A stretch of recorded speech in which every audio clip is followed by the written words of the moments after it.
Hey everyone, welcome back to my YouTube channel. मैंने बनाया था स्प्रिंग रोल, वो भी घर पे, और स्प्रिंग रोल की सीट भी मैंने घर पे बनाई थी। तो चलिए बनाते हैं इसकी रेसिपी। ये बहुत आसान रेसिपी है। आप देख सकते हो कितना बाहर से क्रंची क्रिस्प बना था। तो बनाते हैं इसकी रेसिपी। इसके लिए मैंने लिया है 1 कप मैदा और आधा कप कॉर्नफ्लोर। कोई कोई होता है जो खाली कॉर्नफ्लोर से भी ये सीट बनाते हैं, पर आप एक बार ऐसे बना के ट्राई करना। और इतने मेज़रमेंट में मैंने 2 कप भर के पानी यूज़ किया था और इसका पतला सा बैटर बना लिया था। और उसमें हमें स्वाद अनुसार खाली नमक ही यूज़ करना है और कुछ नहीं डालना है। और आप देख सकते हो कितना पतला बैटर बना है।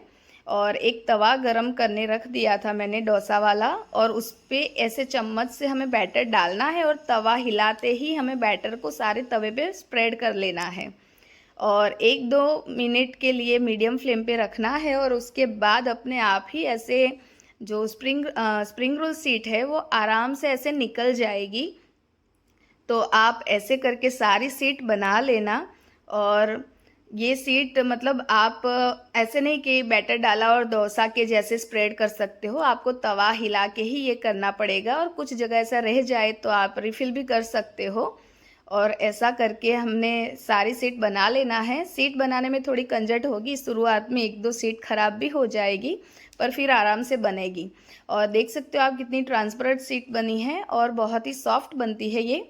और स्मूथ, उसका टेक्सचर बहुत स्मूथ होता है, सॉफ्ट होता है और बिल्कुल ट्रांसपेरेंट होती है ये सीट। और आप एक पर एक सीट लगाओ तब थोड़ा थोड़ा सूखा आटा भी छिड़कते जाना, वरना एक दूसरे के साथ चिपक जाएगी। अभी वेजेस देख लेते हैं। तो मैंने यहाँ पर कैबेज, कैप्सिकम और प्याज और अदरक लहसुन मिर्ची को मैंने साथ में चॉपर में चॉप करके लिया है, क्योंकि थोड़ी थोड़ी क्वांटिटी होती नहीं है चॉपर में। अभी एक कढ़ाई मैंने रख दी थी, उसमें तेल गरम करने रखा था। उसमें पहले हम डालेंगे अदरक लहसुन मिर्ची। उसका थोड़ा सा कच्चापन जाए तब तक ही इसको फ्राई करेंगे। उसके बाद हम उसमें डालेंगे प्याज। प्याज को मैंने लच्छे में ही काटा है और एक बड़ा सा ही प्याज लिया था मैंने। तो सारी चीज़ें अच्छे से हमें मिला लेनी है। इसको ज़्यादा पकाना नहीं है, थोड़ा हाई फ्लेम पे करोगे तो ज़्यादा बेटर रहेगा। और फिर उसमें हम डालेंगे शिमला मिर्च और इसको कंटिन्यूस हम चम्मच चलाते ही रहेंगे। उसके बाद हम डाल देंगे कैबेज और सारी चीज़ें पहले अच्छे से मिला लेंगे। और इसको ज़्यादा पकाना नहीं है, सब्जियों में थोड़ा क्रंच रहेगा तो ज़्यादा अच्छा रहेगा। और सारी चीज़ें मिलाने के बाद हम पहले उसमें डालेंगे नमक सब्जियों के अकॉर्डिंग, क्योंकि हम सॉसेस भी डालेंगे तो सॉसेस में भी नमक होता है। अभी मैंने डाला है रेड चिली सॉस और सोया सॉस। सोया सॉस मैंने 1 छोटी चम्मच जितना ही डाला है और रेड चिली सॉस मैंने 2 बड़े चम्मच जितना डाला था। आप चाहो तो ग्रीन चिली सॉस भी डाल सकते हो। और यहाँ पर आधी चम्मच जितना मैंने विनेगर यूज़ किया है और कलर के लिए मैं थोड़ा लाल मिर्च पाउडर डाल रही हूँ। तो सारी चीज़ें मिला लेनी है। मैंने यहाँ पर ब्लैक पेपर पाउडर यूज़ नहीं किया है, क्योंकि मेरा बेटा फिर ज़्यादा तीखा हो जाता है तो नहीं खाता है। और लाल मिर्च भी मैंने कश्मीरी लाल मिर्च ही यूज़ की है। और यहाँ पर आधी कटोरी पानी में मैंने 1 छोटी चम्मच जितना कॉर्नफ्लोर स्लरी मैंने इसमें डाली है, क्योंकि सब्जी एक दूसरे के साथ मतलब अलग जो हो जाती है एकदम वैसी ना हो जाए और उसका टेक्सचर अच्छा रहे। और लास्ट में हम उसमें डालेंगे बॉयल नूडल्स। नूडल्स को मैंने पहले ही बॉईल करके रख दिया था और नूडल्स मैंने काफ़ी कम क्वांटिटी में लिया है।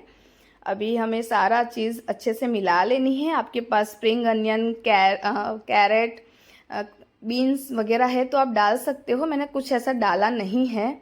अभी हो गया है हमारा स्टफिंग। अभी एक मैदे की स्लरी बना लेंगे सीड्स को चिपकाने के लिए।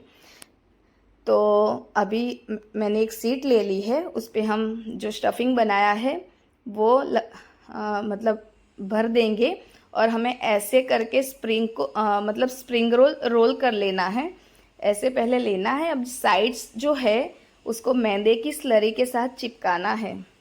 मैदे की स्लरी में बस आपको 2-3 चम्मच मैदा लेना है और थोड़ा थोड़ा पानी डाल के बिल्कुल उसकी थिक स्लरी बना लेनी है, क्योंकि ऐसे चिपकाने के लिए वही हमें चाहिए। और ऐसे दोनों साइड से फोल्ड करके फिर हमें पूरा रोल सेट कर लेना है।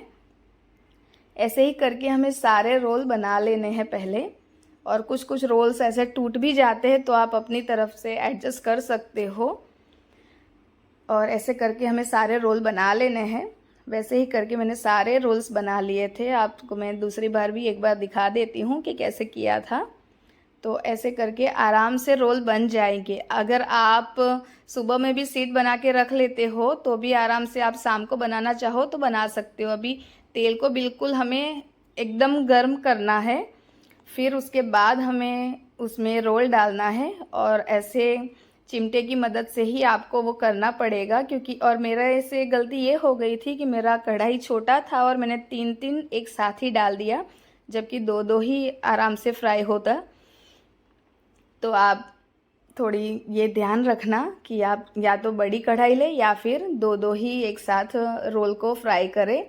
और इसको पहले डालो, तब कुछ भी चीज़ मतलब फ्राई करने डालो तो पहले हाई फ्लेम पे डालो, फिर मीडियम कर दो, और निकालने के टाइम भी उसको हाई फ्लेम पे ही निकालो, तो ज़्यादा तेल वगैरह नहीं आएगा उसमें।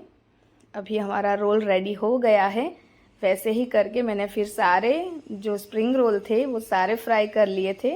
नेक्स्ट टाइम में तो मैंने सेकंड बैच में तो 2 ही डाला था, तो वो बहुत अच्छे से फ्राई हो गया था। पहला वाला थोड़ा सा डार्क ब्राउन हो गया था, बाकी सारा अच्छे से हो गया था। तो आप देख सकते हो हमारा स्प्रिंग रोल रेडी है। आप इसको शेजवान सॉस, शेजवान चटनी के साथ सर्व कर सकते हो। आप देख सकते हो कितना क्रिस्प बना है, ऊपर का लेयर बिल्कुल एकदम क्रिस्प है। आप आवाज़ भी मतलब मैं कट करके भी दिखाती हूँ, आप सुन सकते हो उसकी आवाज़।